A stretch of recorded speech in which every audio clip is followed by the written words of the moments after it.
I confessed to 3 different guys while drunk. When I woke up, I had 3 boyfriends.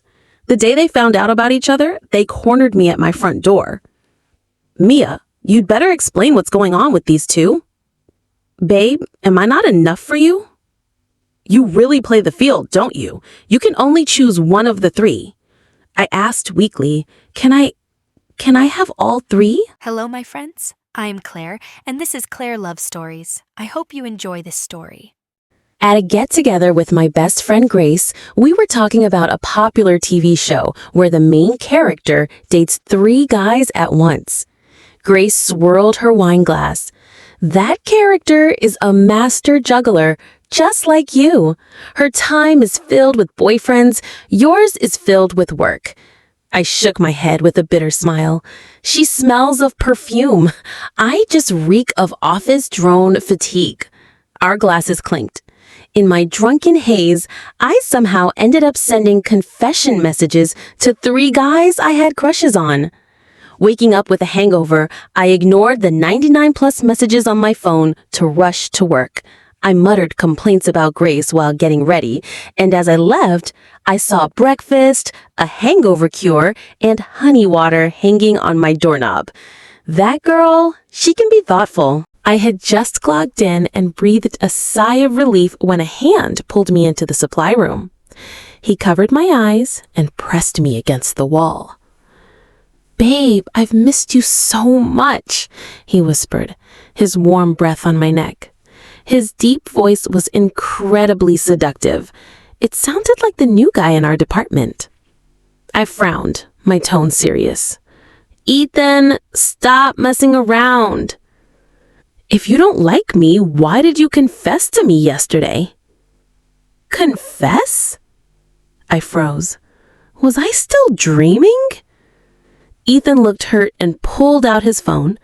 On the screen was the confession message I'd sent him. What? You don't like me after just one night? He asked, his bright eyes staring at me, a mistiness gathering in them. A man's tears are a woman's weakness. How could I reject this puppy dog boyfriend's invitation to a relationship? It was time to have a sweet romance to wash away the stench of corporate burnout. Of course I like you, I said, reaching out to ruffle Ethan's short black curls. Hearing my confirmation, Ethan's eyes lit up and he grinned at me. I'm glad. I was worried you didn't want me anymore. He lowered his head, the tips of his ears turning red. It was adorable. I couldn't help but touch his earlobe. Ethan flinched, his face flushing as he grew flustered. Shy now. You were pretty bold a minute ago, I teased. Babe, I have work to do, so I'll get going, he stammered. I watched him flee until he was out of sight, a smile still on my face. A drunken mistake, and I get a sweet puppy dog boyfriend. Not bad. Back at my desk, a colleague whispered a warning. Everyone, be careful. Mr. Carter is in a terrible mood today. His face could freeze hell over. Her words pulled me from my sweet reverie. I wondered who the next unlucky soul would be. Mia, Mr. Carter wants to see you. Turns out I was the unlucky one. The moment I stepped into his office, I met Chris Carter's deep eyes from behind his glasses. Mr. Carter, you wanted to see me? You're aware that the company forbids office romances, correct? He asked flatly. My heart sank. Did he find out about Ethan and me already? Maybe confessing would lead to a lighter sentence. I took a deep breath. Mr. Carter, I can't control my feelings. I really, truly like him. Chris's lips curved into a smirk, his eyebrow raised. You like him that much? When the boss smiles, it's never good news. I forced myself to stay calm and nodded stiffly. If you like me so much, why didn't you reply to my message? I quickly scrolled through my chat history and saw that familiar confession message again. The words slipped out before I could think. You're my boyfriend too? Two? Mia, do you have other boyfriends outside of this office? I gasped. If my boss found out I was lying to him, would my career be over? I'm sorry, Mr. Carter. The next thing I knew, Chris had pulled me into his arms, his deep voice pressing down on me. Well, answer my question. My breath caught. I instinctively tried to pull away, but Chris frowned, his hand tightening around my waist to stop me from moving. No, I don't have any others. But I have one more in the company. Hearing my answer, Chris let out a low laugh. His hot breath fanned across my face, and then he leaned in and kissed me. My eyes widened, my mind buzzing, unable to process anything. He only let me go when my head felt light from lack of oxygen. He leaned close to my ear and whispered, "Have you learned your lesson this time?" I nodded dumbly. "But you said office romances weren't allowed." Chris flicked my forehead with a smile. "We're the exception. If the boss could be an exception, maybe I could be one too. And date one more?" "Babe, I finally got a chance to be alone with you." Ethan sat down next to me in the cafeteria, his tray full. I passed some meat from my plate to his. Office romances aren't allowed, so we have to keep our relationship a secret, especially from Chris Carter. Ethan nodded obediently, then said with a hint of regret, "That's a shame. I wish I could tell the whole world that Mia is my girlfriend." My heart melted. Under the table, I gently hooked my finger around his. "It'll be our little secret," I comforted him. His ears instantly turned crimson, his smile growing brighter. "Okay, our little secret." "What's got you smiling so happily?" A familiar voice made me freeze. I looked up to see Chris standing in front of me. A CEO in a tailored suit holding a stainless steel cafeteria tray was a slightly comical sight. "Mr. Carter, what are you doing eating here?" "What? Am I interrupting?" Chris shot a hostile glare at Ethan and sat down on my other side. "You know you are, and you still ask? With you here, Mr. Carter, we can't discuss our work," Ethan said coolly. I looked at him in surprise. The puppy had turned into a wolf. He was a brave one.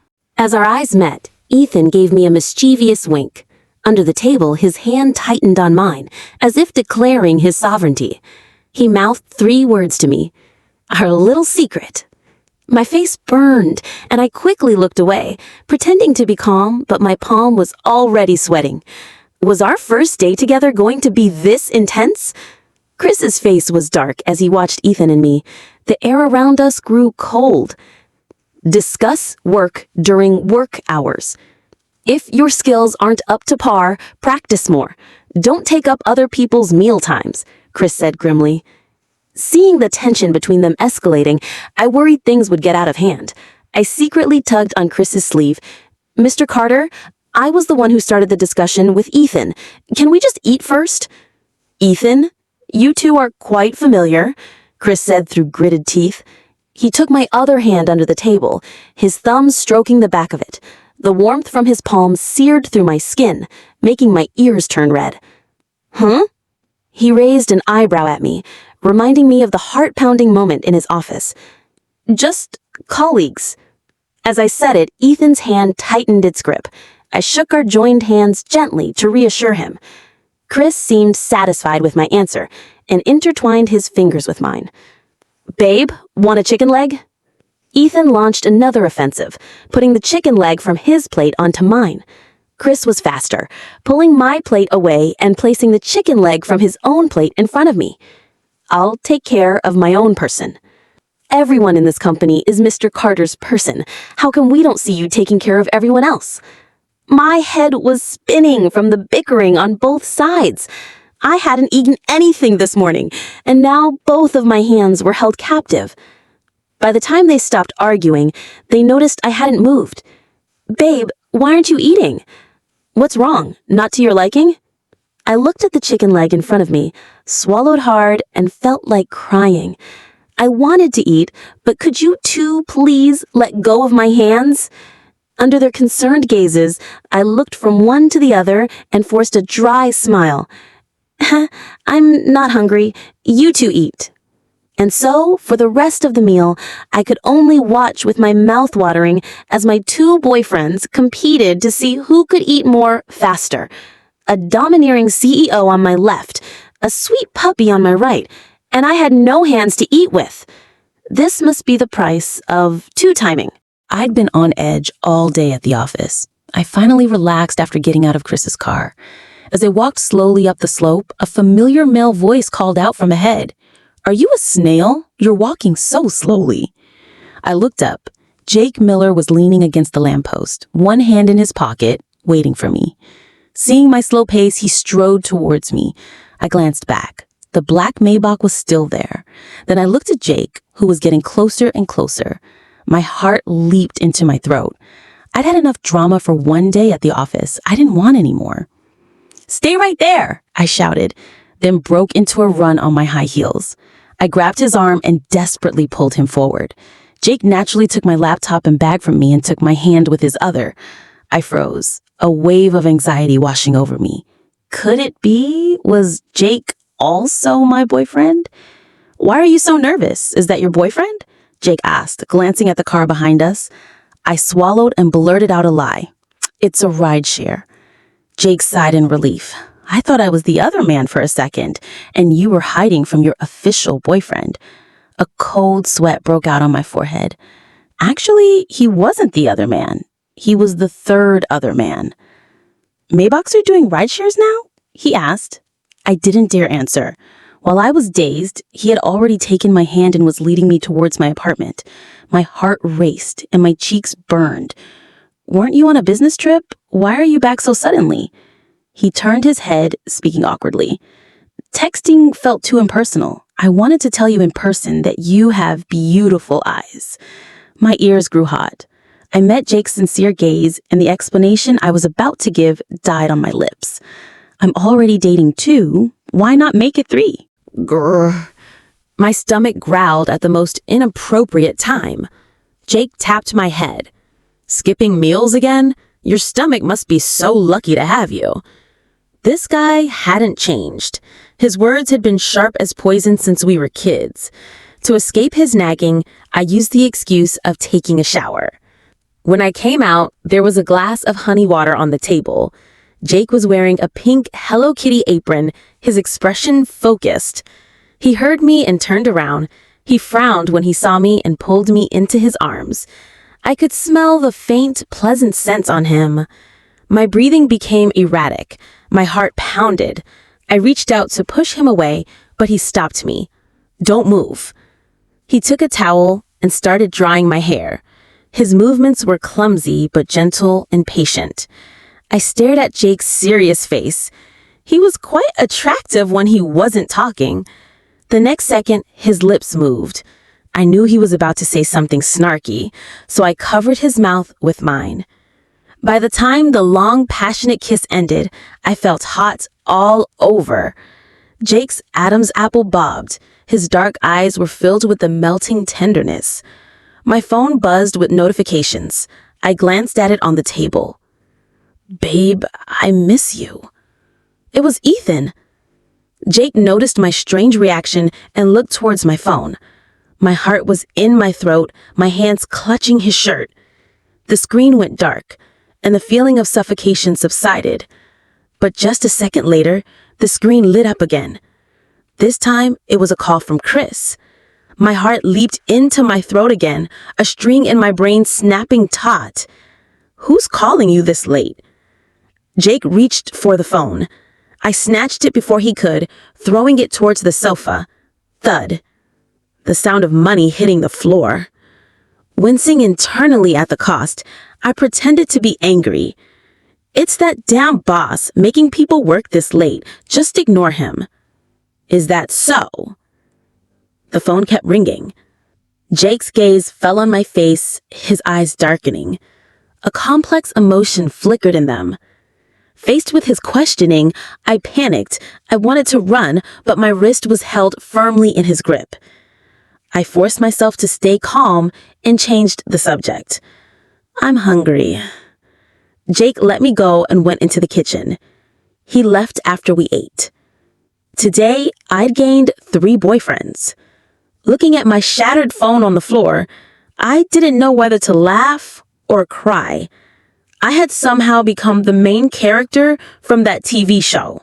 "What? You kissed 3 different men in one day? You lucky girl," Grace screamed over the phone. I had no time to spare, my fingers flying across the keyboard.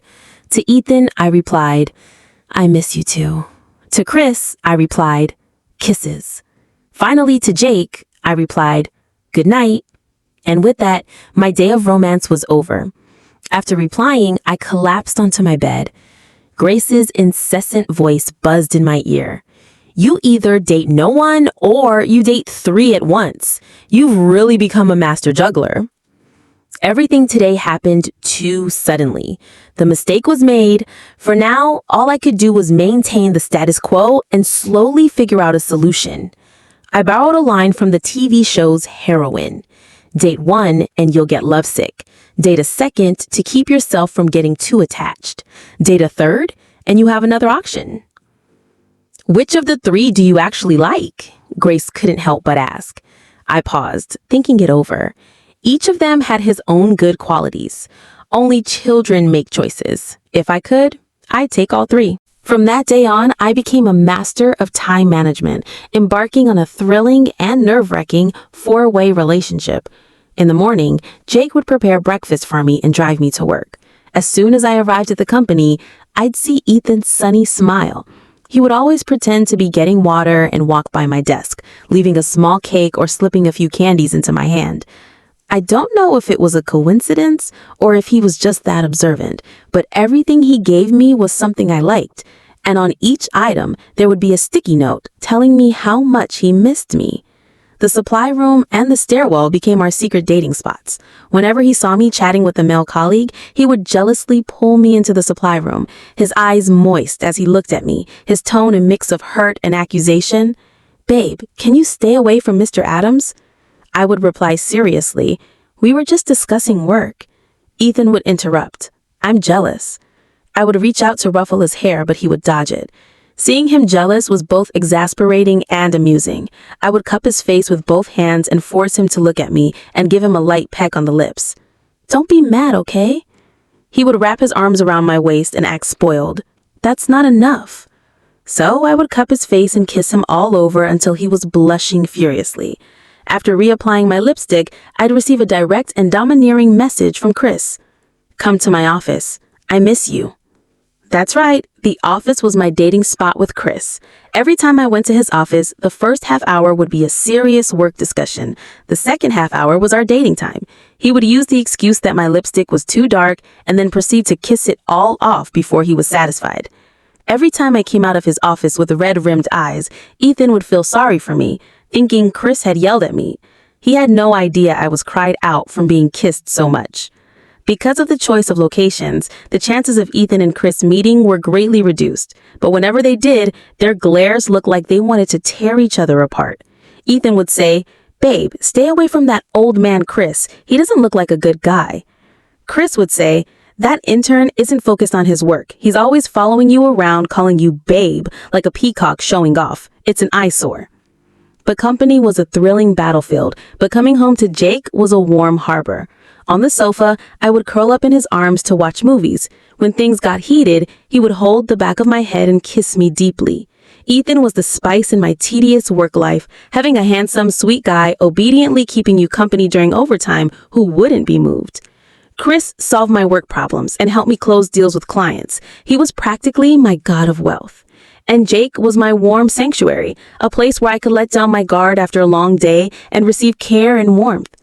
Human desire is truly insatiable. My relationships with the 3 of them were both wonderful and exciting, making it hard to let go. But if you play with fire, you're going to get burned. One weekend, Ethan volunteered to come over and cook dinner for me. Wearing the pink Hello Kitty apron, he hummed a tune as he brought the dishes to the table. Babe, we can eat now. You did so well for your first time. You're amazing, I said with a smile, putting some food on Ethan's plate. He excitedly pulled out a recipe on his phone and looked at me expectantly. I've prepared a lot of recipes. If I come over a few more times to practice, I'll get even better. His gaze made me feel a little guilty. Whether he could come over depended on whether Jake next door was on a business trip. If those 2 ran into each other, I couldn't imagine what would happen. Just as I was thinking about this, the doorbell rang. Who could it be at this hour? At the same time, I received a text from Jake. Mia, I left a file at your place. Are you home? My heart sank. I quickly stood up, and Ethan stood up with me. Babe, you sit. I'll get it. No, it's fine. You're the guest, I said, trying to push Ethan back into his chair. It's no problem. While we were being polite, I heard the sound of the keypad at the door. My heart jumped into my throat. Password correct. My breath caught. Seeing the door about to open, I rushed to the entrance, grabbed the handle, and slammed it shut with a click. Through the peephole, I saw a very confused Jake. Babe, who is it? I covered Ethan's mouth and whispered, Ethan, it's my brother. Oh, great, I can meet your brother. I put my finger to his lips. He can't know about us yet. Go hide for a bit. I'll introduce you next time. Ethan nodded obediently and went into the bedroom. I breathed a sigh of relief, composed myself, and opened the door. What, hiding another man behind my back? Jake teased as he took off his shoes. I grabbed the file from the sofa and shoved it into his arms. Here's your file. Don't be late for your trip. You're in such a hurry to get rid of me. You must be hiding something. Jake glanced at me, then scanned the room before heading towards the bedroom. I quickly chased after him. Jake! If there's nothing, why are you so nervous? When he saw the room was empty, I finally relaxed. I'm leaving then. Be good while I'm gone. I'll bring you back a gift, Jake said, planting a kiss on my forehead. We had just reached the entryway when the doorbell rang again. Having learned from my previous experience, I dashed to the door. When I saw Chris Carter through the peephole, I was completely dumbfounded. What's wrong? Jake reached for the door, but I quickly stopped him. It's my boss. You need to hide. Hide? What, am I not presentable enough? Jake said, displeased. I pulled him aside and whispered, My boss says relationships affect work. You don't want to affect my job, do you? Jake was silent for a moment, then finally relented. The doorbell rang like a death knell. I was so afraid of keeping Chris waiting and making him suspicious that I rushed to open the door, completely missing the fact that Jake and Ethan had hidden in the same closet. Chris, what are you doing here? I asked, feigning composure. You've been working hard on the project these past 2 days. I bought you some things as a reward. See if you like them. Chris put down the bags he was carrying and glanced at the 2 sets of chopsticks on the table. Is someone else here? No. Thank you for the gifts. Let me just put these away. My mind was already in the bedroom, worrying if Jake and Ethan would meet in the closet. I made an excuse to go into the bedroom to check. Chris seemed to notice something was off and followed me in.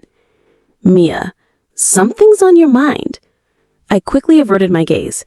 No, there isn't. You're overthinking it, Mr. Carter. Mr. Carter? Chris raised an eyebrow and stepped towards me. It seems you've forgotten what I said again. I backed away until my back was against the closet. Chris braced one hand on the closet door, leaning in as if to kiss me. As he lowered his head, the pressure from his hand happened to slide the closet door open. The 2 men inside, who'd been staring at each other, both turned their heads to look out. The air froze in an instant. 3 pairs of eyes stared at each other, and then all 3 sets of eyes turned to me.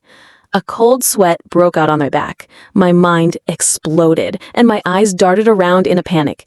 Chris was the first to break the silence, grinding his teeth as he looked at me. Mia, you'd better explain who these 2 are. Ethan climbed out of the closet, his fists clenched. What's there to explain?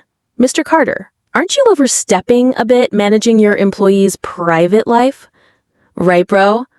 Ethan then casually slung an arm around Jake's shoulder and extended a hand to Chris. It was too crowded in the closet, so I didn't get a chance to introduce myself. I'm Mia's boyfriend, Ethan. Jake shook off Ethan's arm with a look of disgust. Who's your bro? Don't just call people that. His hand on my waist tightened, his gentle eyes now filled with rage. He asked, word by word, when did I become your brother? A dear brother, I mumbled, looking down. Boyfriend? Dear brother? How many people have you been stringing along behind my back? Chris's voice was as cold as ice. Ethan looked at me in disbelief, asking again and again, Babe, was there something I did wrong? If you have me, why would you need anyone else? Jake's eyes were filled with disappointment. So you were dating 3 of us at the same time? Was it fun playing me for a fool? Faced with their triple-pronged questioning, I had no defense. I surrendered. Stop fighting. It's all my fault. Let me weasel my way out of this. Explain. I told them the whole story, from the drunken mass text to how I started dating each of them. I watched as their faces grew darker and darker. Chris was the first to speak. So they're the other men? I admit I'm busy with work and can't always be with you, but if you break up with them, we still have a chance. Ethan scoffed and pulled me to his side. Let's get something straight. She and I made it official first. Technically, I'm the official boyfriend. You're the one who should leave. Chris laughed coldly. What kind of official boyfriend hides in a closet? What kind of official boyfriend gets called brother? At this, Jake laughed, but it was a cold laugh. His eyes were sharp as he looked at the other two. I have the password to Mia's apartment. Every night, she falls asleep in my arms. Your romances are like jobs. You can quit any time. This, with me, is home. Mia, tell us, who is your official boyfriend? The 3 of them asked in unison. I blinked at them confused. Was this really the time to be arguing about who the official boyfriend was? It seemed like they were all giving me a chance. I really had become the heroine of a TV show. My mind was a mess. I couldn't choose one of them right then and there. Rather than choose one and hurt the other 2, it was better to let all their anger fall on me. I'm sorry. Don't ask me. I don't know. Let's just break up. The room fell deathly silent. I kept my head down, playing dead, not daring to look at any of them. It was over. I had completely messed up. I don't know when they left. Once the apartment was quiet, I could finally breathe. I mechanically cleaned up. It was midnight by the time I finished. I took the trash to the door, and as soon as I opened it, someone took the bag from my hand. I flinched in fright. So you do know how to be scared. Look what time it is. Being so clean is a flaw, you know. Jake said, standing at the door, his tone gruff. I snuck a glance at him. The corner of his mouth was bruised and his shirt was disheveled. You're hurt? I asked anxiously. It's none of your business. Don't flatter yourself. He turned his back on me with a don't bother me attitude. I stared at his back, wanting to say something but holding back. Some things and some people really needed to be dealt with. I thought about it all night, but couldn't find a solution. I went to work with dark circles under my eyes and secretly placed breakfast on Ethan's desk. When he saw the breakfast, he first paused, then looked over in my direction. I immediately ducked my head, afraid to see him throw it in the trash. In my peripheral vision, I saw Ethan walking towards me. My heart started to beat faster. Was he going to throw it in my face, call me a cheater, and say he didn't want my tainted things? But the scene I imagined didn't happen. A hand wrapped in gauze placed a box of candy in front of me. On the cute label was a handwritten note. Babe, can we talk? I froze. It took me a moment after his back was out of sight to realize. He fought with Jake last night? In the supply room where we first became a couple, I saw Ethan waiting for me. Before I could speak, he suddenly hugged me from behind, burying his head in the crick of my neck. Mia, are you really leaving me? He whispered my name, his voice trembling slightly. Ethan, I'm sorry. You're a great guy. The problem is me. My heart ached a little. I gently ruffled his curly hair. No, Mia, you're a great person. If it weren't for you, I would have been fired a long time ago, Ethan said, his eyes shining as he looked at me. I frowned, trying to remember what he was talking about. Ethan shook his head with a helpless smile. When I first joined the company, a client was giving me a hard time, calling me names and threatening to throw hot coffee at me. Everyone else stepped away, but you stepped in front of me. As he spoke, Ethan's eyes grew red. That day, I saw your white shirt stained with coffee, but you were still smiling and trying to reason with the client. I started to have feelings for you then. Hearing his words, I vaguely remembered something like that happening. All I really recalled was that the coffee was a bit hot, but smelt pretty good. From that day on, I promised myself I would get into your department. The day you sent me that confession message, I was so happy. Being with you not only fulfilled me emotionally, but you also taught me so much." Ethan paused, his voice softening. "I don't blame you. Maybe I'm not good enough yet, so you didn't choose me. I'll work hard to become better. I hope you'll see me then." I patted his shoulder. "Ethan, thank you for forgiving me, but I hope you work hard for yourself. You have a long road ahead of you, and you'll meet someone more suitable." As I finished speaking, the door creaked open. Chris was standing there. When he saw Ethan and me together, a shadow crossed his eyes. "You heard that? You don't have a chance." Chris snorted, then pulled me into his office. "Mr. Carter, I'm sorry. My momentary lapse in judgment led me to deceive you. I know nothing I say can change anything. This is my resignation letter." I took the crumbled resignation letter from my pocket and handed it to Chris with both hands. Chris didn't take it. He looked at the letter in my hand, then at me seriously. "Are you really breaking up with me?" "Yes," I nodded without hesitation. "And you've decided to quit?" I bit my lip and looked down, silent. He suddenly threw a file on the desk and asked me seriously, "Mia, tell me honestly, why didn't you tell me the truth in the first place?" I thought for a moment, then said, "At first, I was afraid you'd fire me. Later, it was because you always helped me so much with my work. Whenever we discussed a project, I could instantly grasp the key points. When you talked about work, you seemed to glow." Chris raised an eyebrow, as if he'd suddenly figured something out. "I agree to the breakup. As for the resignation letter, take it back." I looked at him confused. "Why?" His expression was complex as he looked at me. "You probably spend too much time on work. You don't even know what liking someone is. Consider it a work-related injury." Chris tapped my head with the file. "Feelings are feelings. Work is work. Why would I fire an employee who can make me money? For punishment for deceiving me, you can go find me a few more clients." What? I felt like he was mocking me and exploiting me at the same time. After talking to Ethan and Chris, a huge weight lifted from my shoulders. I didn't dare go home, afraid of running into Jake, and even more afraid that he would never wait for me again. So right after work, I scheduled a dinner with a client. At the dinner table, we had a pleasant conversation and drank a lot. The moment the contract was signed, my guilt towards Chris lessened a little more. After the dinner, I headed home with a sense of trepidation. As I walked up that familiar slope, the familiar figure under the lamppost was gone. I lowered my head, my eyes stinging. I stumbled my way home and bumped into a wall of flesh. I staggered, nearly falling, but someone caught me. "Thank you." I looked up and saw the person's face. A smile subconsciously formed on my lips. It was Jake. "I was just taking out the trash. I wasn't waiting for you," he said, letting go of me and jogging ahead. I stood there, a little dazed. I had so many questions for Jake. Why was he here? Were we friends now or something else? But I didn't dare ask. I was afraid that if I opened my mouth, we couldn't even be friends anymore. Jake walked ahead of me, his shadow stretching long.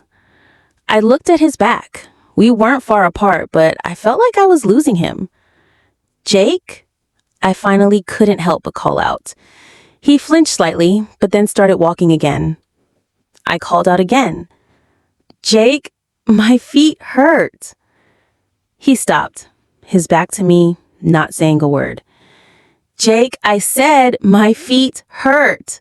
My voice was now tinged with tears. Jake sighed, turned around, and walked back to me, crouching down in front of me. He held my bag and laptop in one hand and my high heels in the other, whispering a warning. "Hold on tight. If you fall, it's not my problem." I clung to Jake's back, my arms wrapped tightly around his neck, my head buried in his shoulder. My cheek was pressed against his chest, listening to his steady, strong heartbeat. I finally relaxed. "Jake, do you remember the first time you gave me a piggyback ride?"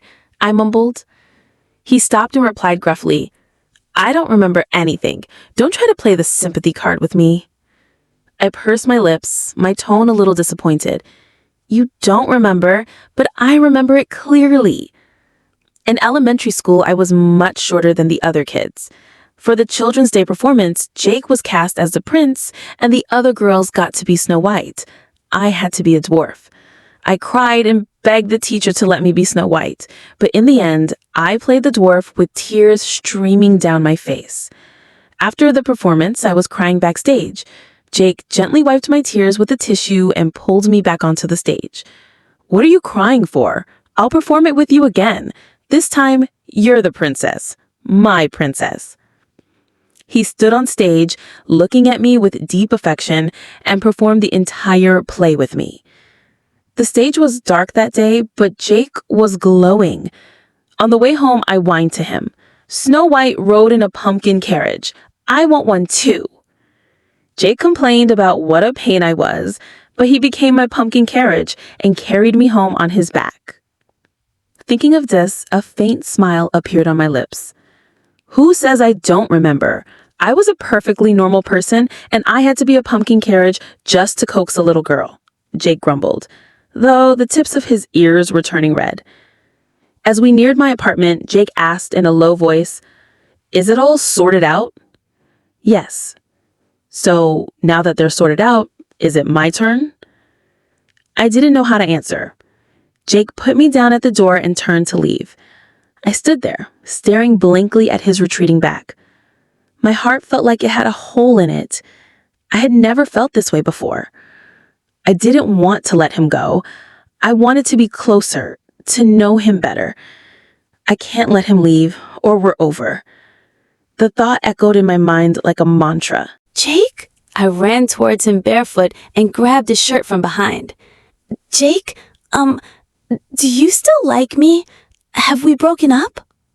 Jake turned around, his dark eyes staring at me intently, not answering.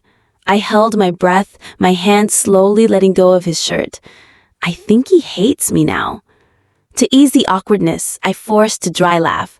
I was just talking nonsense. You idiot. You never said we broke up, so how could I ever break up with you? He said, gently tapping my nose with his finger. My eyes started to burn. Hearing his words, tears streamed down my face. I thought you didn't like me anymore. I just realized that I like you. Jake reached out and placed his cool hand on my forehead, sighing. It's a shame you're drunk again today. What if you forget? I stared at him with wide, surprised eyes. I won't forget. Jake patted the top of my head. It's okay. It's okay if you forget. He bent down to look me in the eye. When you're sober, I'll tell you again that I like you. I'll keep telling you until you remember. I was stunned for a moment. When I came to my senses, I threw myself into his arms. I won't forget. Tomorrow when I wake up, I'll tell you that I remember everything. Okay, he said, kissing my forehead softly. My biological clock woke me up at 7 in the morning. My mind was still foggy, but my body had already carried me to the door. I opened it with a click. Jake was standing there with bags in his hand. His eyes were bloodshot as if he hadn't slept all night. The sight of him snapped me awake. The events of last night flooded my mind. Jake, I remember. Hearing this, a happy smile spread across Jake's face. His voice was hoarse as he said, Good morning, girlfriend. You didn't sleep at all last night, did you? I couldn't sleep. He took my hand and led me inside. The warmth from his palm made my face flush. Drink the honey water first. I bought you some mini wontons and a hangover cure. Seeing the familiar breakfast combination, my heart skipped a beat. The things hanging on my doorknob that morning, was that you? Before I could finish, Jake gave me a quick peck on the lips, smiling. Don't think about it. Eat up and then I'll take you to work. My heart was pounding violently, and my mind was in a turmoil for a long time. I had completely and utterly fallen for him.